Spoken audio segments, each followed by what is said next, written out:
Ashley Madekwi's fashion shoot for People. Plus, we have this. Take your clothes off. A murderer and a lesbian. The ladies who will rock this year's Toronto International Film Festival. We have your preview.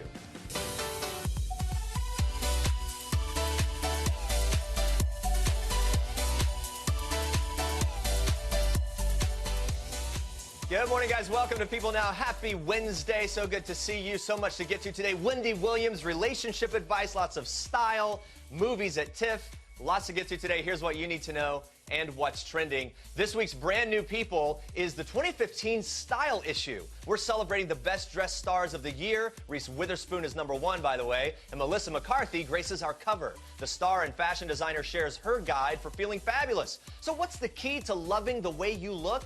Well, McCarthy opens up to People about the emotional reasons she started her own fashion line and why the clothes you wear can change how you feel about yourself and everyone else. McCarthy is sharing the 5 keys to her personal style philosophy. Coming in at #1, fashion should be fun. Yes, it's more than looking good. You should feel great too. The Mike and Molly star, who studied fashion in college before turning to comedy, obsesses over great fabrics that make her feel great. McCarthy tells People, quote, getting dressed is kind of like putting on armor. It has the power to protect us and make us feel confident. Melissa's second style philosophy is to ignore arbitrary rules. The 45-year-old comedian tells People you should be able to wake up and say, I'm wearing weird boots and leopard pants and a ripped up t-shirt and a leather jacket and a big bow in my hair. We should be able to do that, but instead we don't. We live with so many arbitrary limitations. There shouldn't be these teams and these rules. Every person and woman is different. We waste a lot of time trying to fit into some mold that we're never going to fit into. I say, thank God we come in all different shapes and sizes, end quotes. And McCarthy's third style philosophy, simple. Try to pay it forward. Be vocal when you feel like someone else's outfit is looking good. The St. Vincent star also explains that's why her brand has clothes made from fabrics that feel great on your skin. If your clothes actually make you feel good, maybe that would make you just a little bit nicer in return. Coming in at #4 on McCarthy's style guide, support people's choices. Melissa explains to People that her daughters have their own sense of style, which she supports. And as long as there's no danger issue, like going to the park in a long skirt that would cause them to trip and fall, go for it. McCarthy adds, quote, I just think you're going to have so many people saying you shouldn't, you can't, that's not okay. There's no way I'm going to be one of those people. I'm going to help fight that as much as I can. And Melissa's final style philosophy is a really great one. She says to break down barriers. That's why she created a fashion line for all sizes. McCarthy tells People, quote, my whole goal is to stop categorizing women. At least 60% of women in the U.S. are a size 14. Women like me have been hidden away on a different floor next to the tire section. But now there are already 2 very big stores, I won't name them until it's official, that have agreed to keep all sizes of my line together on the main floor. For that to happen in just our first year means everything to me, end quote. And I absolutely love that. Very excited to see her line. And now it's time for The Late Show with Stephen Colbert. Stephen! Yes, we're all chanting it. The Late Show with Stephen Colbert debuted Tuesday night as the former Colbert Report host, succeeded David Letterman as the host of CBS's The Late Show. It was a historic night that changed the face of late-night television, and Colbert made sure to pay respects to the competition. Hey, Stephen. I'm trying to do my show here. What's up? Oh, sorry, Jimmy. Who you got tonight? We have Richard Gere, Jessica Simpson, and Keith Urban. Who do you have? Well, it's a new show. We got George Clooney and Jeb Bush. Nice. Nice to see they're friendly. Not a bad lineup for night one. And Stephen started things off big, welcoming George Clooney as his very first guest and even giving George and Amal a little token of his affection. I know I don't know you, but I just wanted to give you something. Okay. And so Well, that'll thank be you. And you can share that with your wife. Well, can I open it now? Yeah, go ahead, please do. Is it, Yeah. wow, it's, Yeah. wow, it's just, it is really a Tiffany It really thing. is. It's Oh, really, come on. I'm on network now, man. Of course it's going to be Tiffany. This isn't Comedy Yeah. Central No. Yeah, swag. got you. It's Wow. engraved. It's engraved. What does it say? It says, I don't know you.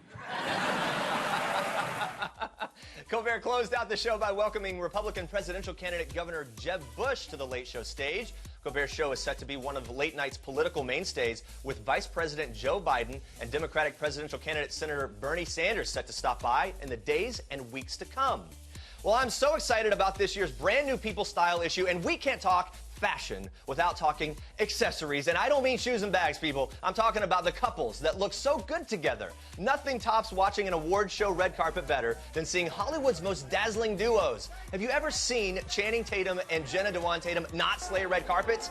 I bet you haven't. They're so glamorous. It's like they're tailor-made for each other. And this hot couple has some moves, too. Yes, we've seen Channing break it down in Magic Mike, but the duo met on the set of Step Up in 2006. There's never a single thing we'd change about either of their outfits, and Jenna's looks simply keep getting better and better and better. And here's another picture-perfect pair who needs no introduction, John Legend and Chrissy Teigen. Chrissy's emotional reactions are often made into emojis, but even more often, it's her red carpet fashion alongside her Grammy Award-winning husband that steals the headlines. The duo got married in September 2013, and Chrissy's model status and vibrant personality makes her one to watch.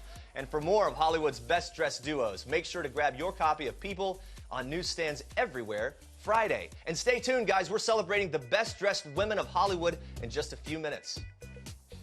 All right, get ready for some major outfit inspiration. Ashley Madekwe models People's new design collaboration with Guilt in this week's new issue. And frankly, I don't think any outfit could ever look bad on her.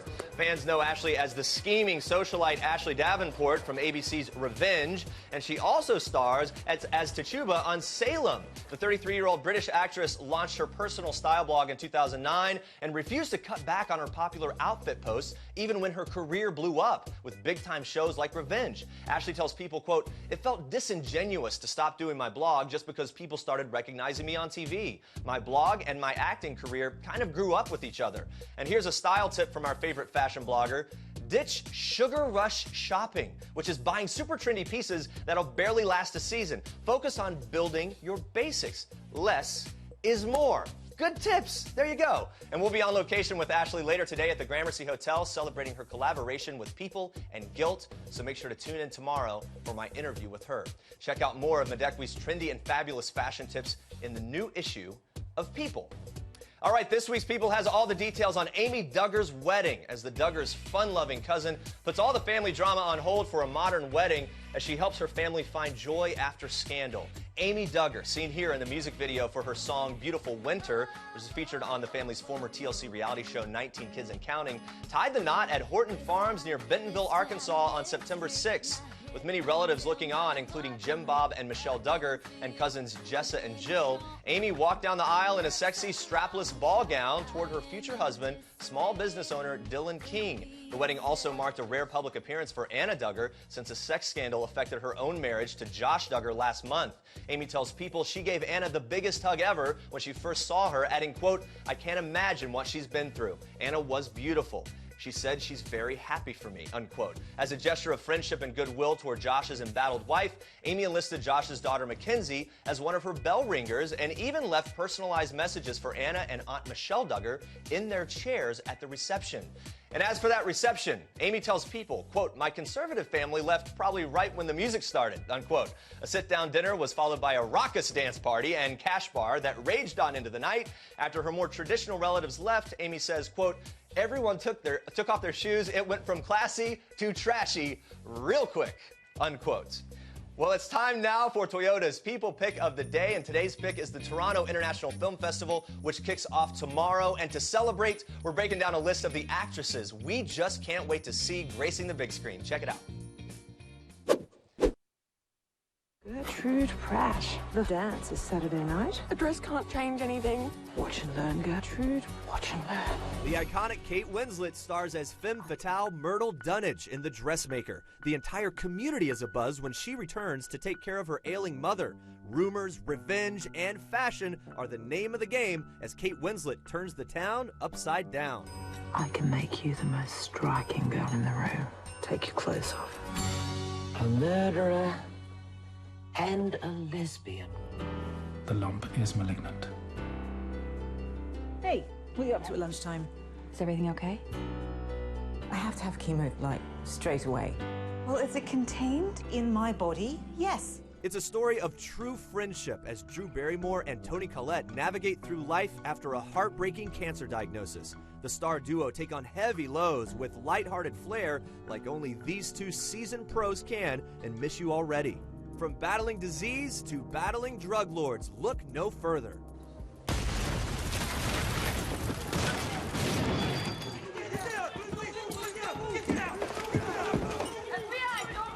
Yep, that's Emily Blunt in the new crime thriller Sicario. The glammed-down actress plays the role of FBI agent Kate Macy, who's been given the job of tracking down an anonymous drug lord. Are you hit? I'm good. Quite a change from her days as the baker's wife in Into the Woods. Oh, shh. Now. We are loving this badass look from Miss Blunt.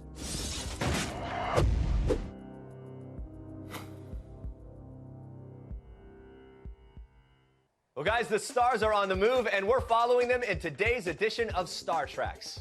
They're saying that if you were elected, you would be one of the oldest presidents elected, which does that matter? Don't we want experience more than anything? Isn't that important?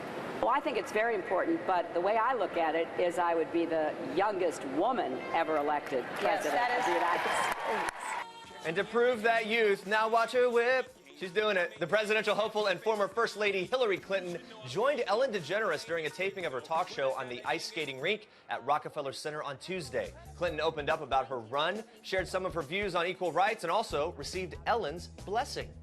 Now, this is designer Jeremy Scott and pop singer Katy Perry literally cementing their fame. The two were at the famous TCL Chinese Theater in Los Angeles Tuesday to print their hands at the iconic venue.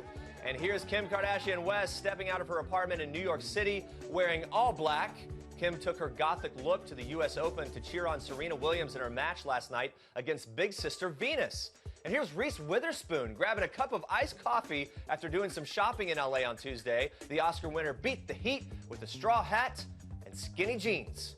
Ashley Tisdale and husband Christopher French were out and about celebrating their one-year wedding anniversary. The couple held hands and canoodled as they walked around Soho Tuesday, so in love. Tisdale also posted this tweet in celebration, captioning it, "My best friend, I'm so lucky you chose me to be your wife, #1-year anniversary."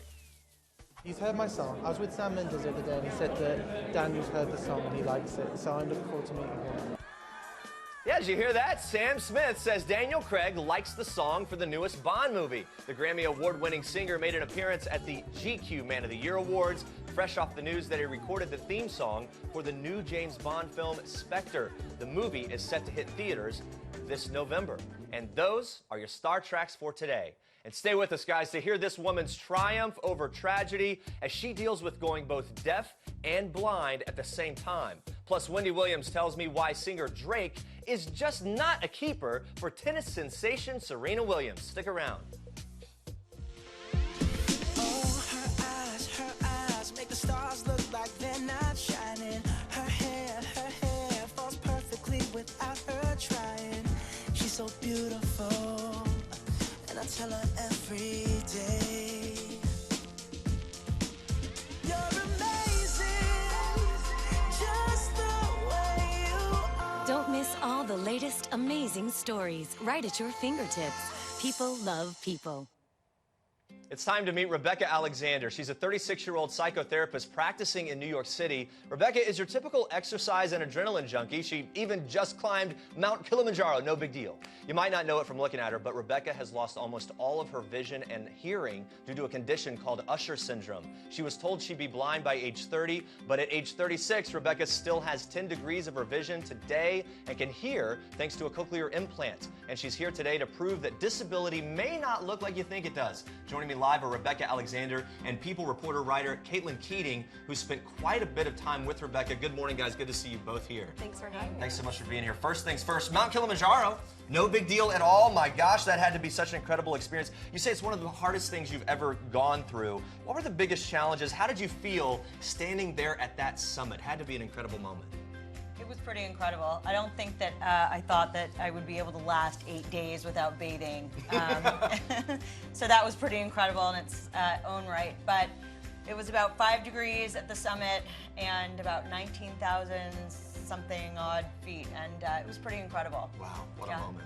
But when you got down to the foot of that mountain, from what we've talked about, I mean, you walked away with way more than just unforgettable memories. Did this really change you or how you view life now? Yeah, you know, I mean, I think it really solidified how I feel about life in general, and that is that the most memorable things that I've done and the lessons that I've really learned from life have usually entailed a lot of struggling and challenge and even discomfort and sometimes unhappiness. And it was full of all of that on this climb. It was incredible. I had my sister and my stepmom with me, and we were really real sense of moral support for each other. But there's no question, it was the most challenging thing I'd done because everything was challenged. Your emotional well-being, your physical well-being, and even your spiritual well-being. Sure, everything, and we're seeing some great video and images there. You, your family, the whole team that was with you as you went on that incredible trip. What an experience that must have been. But take me back. How did you first learn there was something happening with your senses, and then when were you diagnosed with Usher syndrome? Sure. So when I was in the 6th grade, I was about 12 years old, and I was having difficulty seeing the blackboard at school, and I told my dad I needed to get glasses, I thought, and so I was brought to an optometrist. They said there's something, we need to check out a little further. We don't have the equipment that's sophisticated enough to do this. Wow. So they sent me further for more testing through an ophthalmologist. That was at 12. They said I had something called retinitis pigmentosa, which is a blinding condition. It's also known as RP. Later on, when I was about 19 years old and I was at the University of Michigan for undergrad, I experienced really loud ringing in my ears, like what you experience sometimes if you've left a really loud concert. And it didn't go away. And so after 2 weeks, I went to the medical center at the University of Michigan, and an otolaryngologist, which is like a fancy ENT doctor, said, you're not just losing your vision, you're actually losing your hearing as well, and you have something called Usher syndrome. And they'd never seen it as it presented itself in me. I have type 3, there are 3 types, and at the time there was no type 3 yet discovered. Wow. Yeah. It's really incredible. But I mean, to go back to that moment when you found out you had Usher syndrome in college, you're 19 years old, we talked about this sense of loss and control and how the one thing you really could control was your eating. Could you talk about that a little bit? Yeah, so, I think that for anyone to get a diagnosis that you will be blind and deaf by the time you're an adult, there's no way to really wrap your head around that or comprehend what that even means. And so for me, the most immediate way for me to deal with it, to cope with it, was by developing an eating disorder. It felt like if I could physically make myself as perfect as possible, that somehow I would be maintaining control over my life and over what was happening to me. And of course, that was not quite the case. There was nothing I could do to control my vision and hearing loss. So it was a very temporary way of handling a very overwhelming diagnosis. Well, and it's amazing to see you here today. You look amazing. You seem to be thriving. Take us into sort of a day in the life of someone with Usher syndrome. What are the biggest obstacles when it comes to, I guess, life, exercising, as you love to do, even the dating life? All those things are obviously affected. Right. Well, so, I think the most important thing is that we have a tendency to take everything for granted, particularly in this country. And what Usher syndrome does is it humbles you. It humbles you every hour. It humbles you oftentimes every minute. The littlest things, here we're so involved in social media, and when you think about like Instagram and Facebook, and when you like something or when you read something, the print is so tiny and it's often very faint. And so for people who are hearing impaired or even visually impaired, to watch a video and not have like closed captioning to hear what they're saying, that's sort of on a more trendy scale how it affects you. But every time you walk somewhere, you have to be aware of your surroundings and what's in front of you. And so it's just a very humbling experience. It keeps you grounded. It makes you really realize what's important. Well, here's a question. I guess you don't look like, and you've said this as part of your sort of mantra, that you don't look like someone we typically associate with someone with a disability. So I guess what is it that you are, or what's your message to people who are struggling to sort of find their way and to find their identity in the midst of disability? Sure. And, I think that we have these preconceived ideas of what a lot of things look like, and disability is one of them. And it's very difficult to come to terms with accepting that you have a disability, that you're not completely able-bodied, or that you're no longer able to do as much as you used to be able to do. And one of the things that's so important, it's so important for me to be out there and say, this is what disability looks like. It's important for, people to know that you can sign and also be able to talk at the same time. And, that there's so many different ways that disability affects us. And most importantly, we are so quick to judge people. We look at someone, nobody ever looks at me and says, oh, she must be going deaf and blind. and yet I am. And it's so important for us to know that when we meet someone, we never know what people are walking around with. Yeah. And I am constantly reminded of how incredible people are in their experiences and what they go through. And I think it's so important for us, people with disabilities, to be out there, to say, hey, this is me, this is what it means to have a disability, and explain it to people, or really invite them to be sort of a part of your life, so that it becomes much more of a normal, everyday thing, and not so taboo that somebody has, you know, a disability. Yeah. And I mean, you were told that you'd be blind by the age of 30. And here you are at 36, and you still have 10 degrees of vision remaining. And no one knows, and you don't know when you will go completely blind. But in that time that you do have, what are your goals? I know that you don't like bucket lists. Yeah. So what do you plan on doing? So, you know, I'm going to live my life as fully as I have been. And it's a good question because, you know, oftentimes when I tell people that I only have 10 degrees of vision, they're like, oh my gosh, you only have 10 degrees of vision? And I told you this, Caitlin, like I say, oh my gosh, I have 10 degrees of vision, you know? I mean, I was told at 30 I would be completely blind. So to have 10 degrees of vision and be able to still do what I thought or was told I would not be able to do is pretty incredible. And so I'm not a fan of bucket lists because I don't think that we should have a list of everything we want to do before we die. Do it now. Be alive. Be so happy that you have what you have, and really take on the things that, you know, make you feel good about yourself or that make you feel alive and strong. Well, I'll tell you, you give us great perspective, and it's so good to see you doing so well with everything that you're dealing with. A remarkable woman. Rebecca Alexander, thank you so much for being here. Thanks for having me. And of course, writer-reporter Caitlin Keating, thank you so much for being here as well. Thank you so much for having me.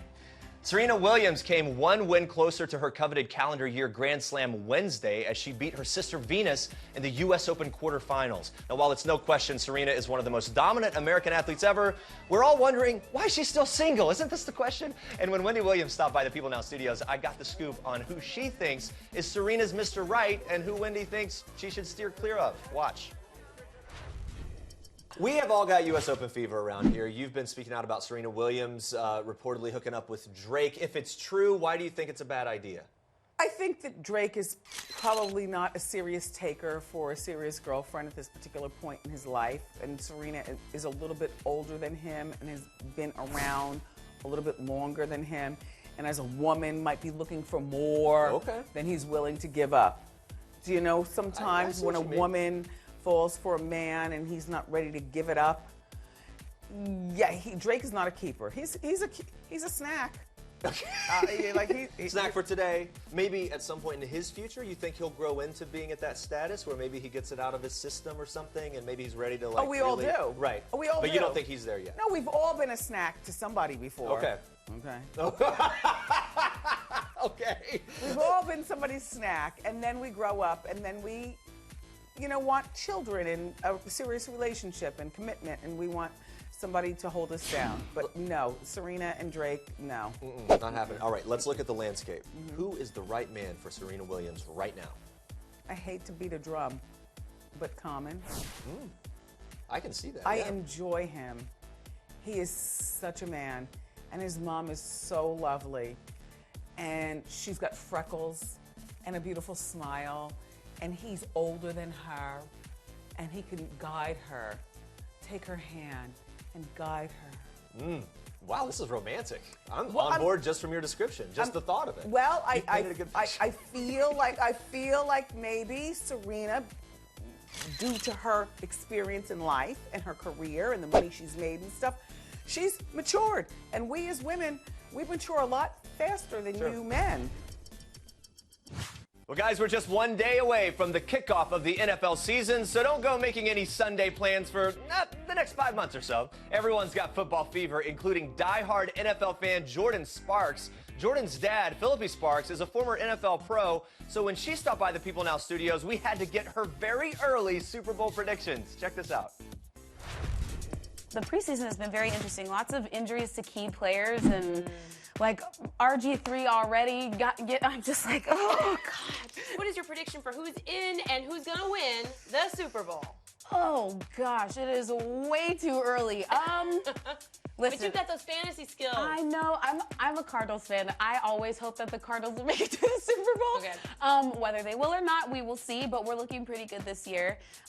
Everything looks pretty good. Carson's back healthy. We got Larry in there. Patrick Peterson is good. Honey Badger is healthy. So we're good. So we'll see. As long as we can stay that way, I think we'll go far this season. But I gotta say, you know, the Seahawks, I mean, they're such a young team, and I feel like after last year and not winning and coming so close, I think they're really in it to win it this year. So I think the Seahawks can, even though they're in our division, it pains me to say that, but you know, you gotta give credit where credit's due. We are following the royals this morning. Today marks a record-breaking occasion for Queen Elizabeth as she beats the record for longest-serving British monarch at 63 years and 216 days. The Queen beats her great-great-grandmother, Queen Victoria's existing record. And this morning we're joined by People Chief Foreign Correspondent Simon Perry, who's live in Scotland with the latest. Simon, so good to see you. I can't even imagine the atmosphere on location today. You just saw everything go down. Tell us what happened. Yeah, hi Jeremy. Yes, it's very exciting. It's just winding up here behind me now. The Queen left about 10, 20 minutes ago.